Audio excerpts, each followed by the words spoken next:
So summertime in Chicago is a really good place to be. People are always out and about, especially in around the lakefront. I actually live fairly close to the lake on the south side, and there's this place called the Promontory Point, and like basically everyone from the south side gets together. They like either barbecue with like families or friends, or they just like go inside the lake, and it's basically like one really big hangout spot. Um, and people are out there every single day throughout the day. So obviously, due to social distancing and the lakefront being closed, that's not going to be the same. My name is Ethan Jones, and I'm a student at Lincoln Park. Uh, I used to have a job and then got laid off because of COVID-19. I would go to parks and public places every day. After school, I would always hang out with my friends at Oz Park. Now that I can't hang out in public places, it's kind of weird because that was a norm for me and my friends. It was an outlet for me to hang out with them outside of school, outside of work. Now I don't have that. I don't know how to describe it. It's disheartening because a lot of people are like dying and struggling because of this virus, and for them to be out here with no mask or just be out here in general for no good reason, it's just pushing and giving this virus fuel to burn. So I feel like people shouldn't be doing that.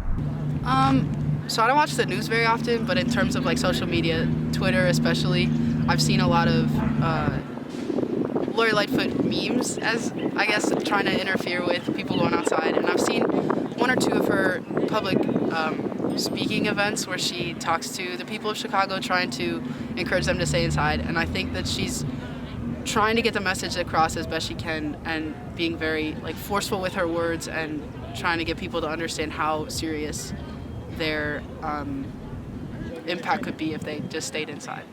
I've never seen Lori Lightfoot break up gatherings like this on the north side, probably on the beaches, but that's where everybody goes all over the city. But in secluded areas like this on the north side, I've never seen her break up anything like this.